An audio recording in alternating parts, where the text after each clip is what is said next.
ang ating mga dekalibreng mga konsihal under the lineup of Team NPC. Itong ating pong susunod na Vice Mayor at ating presiding officer, gwapo, hindi po ba? Tama?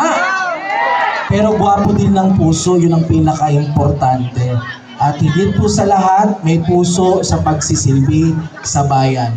Palakpakan po natin ang ating susunod na Vice Mayor. Ang tutulungan natin dito at mamahalin dito sa Barangay Adwas, ang FPJ Jake Ross!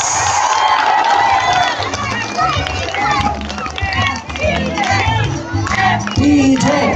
FPJ! Sasayaw na lang yan. Okay, ito. Kailangan mo ng ambulansya.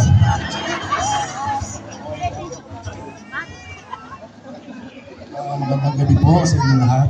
Sa ating chairman, PW, senior citizens, sa mga barangay officials po, sa lahat po sa inyo, magandang gabi po.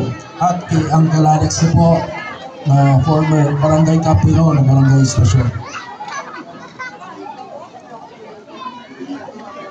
Hindi nyo natatanong, 22 years po na naging kapitan ho si Uncle Alex po sa barangay station.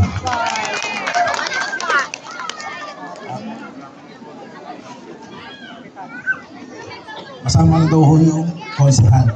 Lahat-lahat. Asan si Pare Harris? Pare!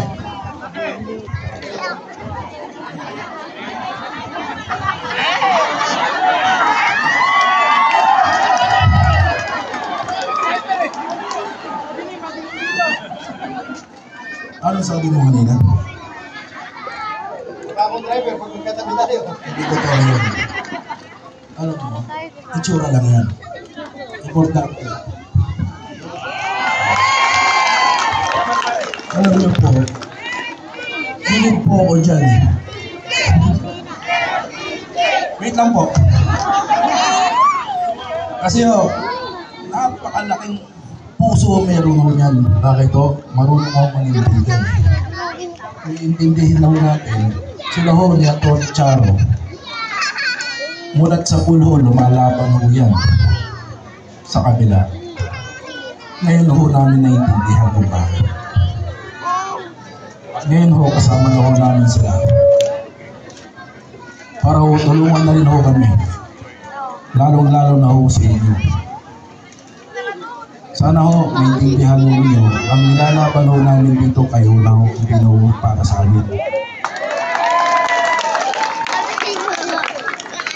Siguro, hindi naman ho, hindi sa inyo, hindi mga nangyayari ho sa atin.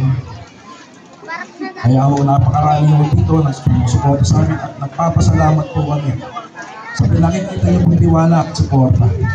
Maraming salamat po. Alam niyo ho, kung nangyari yung kila okay do Councilor Chapin sa kay Tita Lumin Bravo, hindi ho ganun ang ugali ng pinsan ko si Kat dahil marespeto ho ito itong susunod na mayor natin. Sama nyo na rin ho ako. Hindi ba? Sa inyo po mga senior citizen, kaya nyo kami pagtrabahuan ang dapat para sa inyo. Ano po? Tutulungan ko namin dyan. Kasi marami na lumapit sa amin. Namatay, manahing, ang nagawin tatay, naka-wheelchair na ho. Hindi nyo natatanong ang tatay ko, may stroke na rin ho. Ngayon, makwento ko na lang din ho.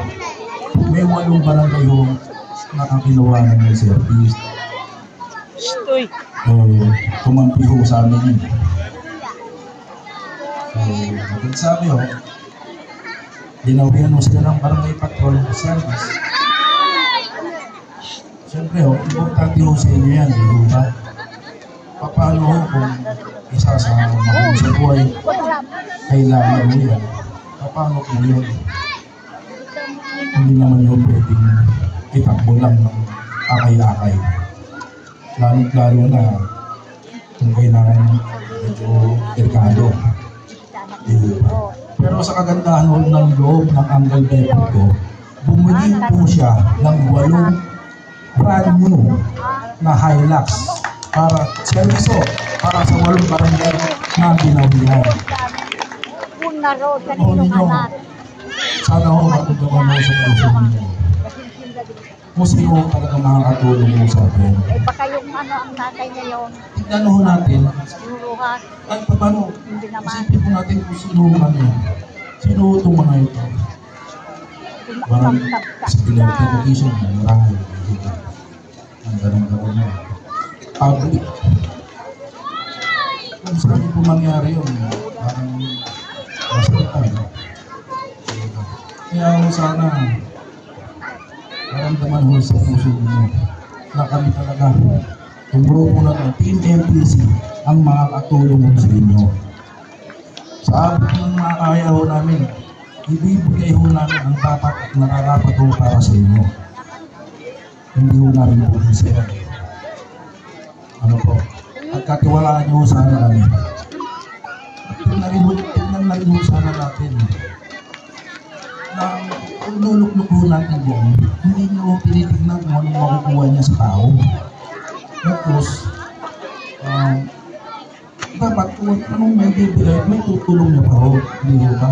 Kasi ho, hindi naman tayo nulukluk yan para magpataba ng bulsa eh. Hindi ho ba? Kaya ho, sana, makita niyo ho sa amin yun. Malamang hindi mo makikita sa wala.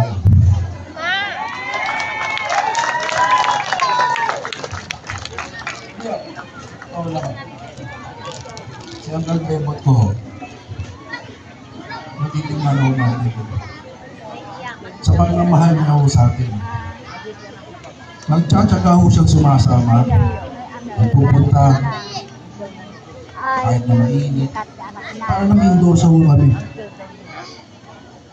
Malaking utang na loob na po namin dahil ang Bebot ko. Nakakahiya nga ho eh. Hindi naman niya ho kailangan.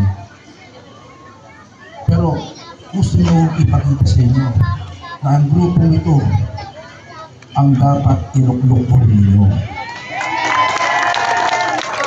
Pero hindi niyo ho gagawin dito. Hindi naman para ho sa inyo. Ano po? Kaya po sana darating na halalan. Tulungan niyo po sana kami. At lalo-lalo po mga 8 counselor po namin. Opo, pumatag pong busy ngayon. Kailangan po sila. Kasi kung wala ho sila, balitado din mo po. Hindi ko muna po kabahin, ubusin na po ng sasakitin. Ano po, babalik pa naman po kami. Di ba, Papa? Yun. Sa inyo po lahat, maraming salamat po. Thank you po.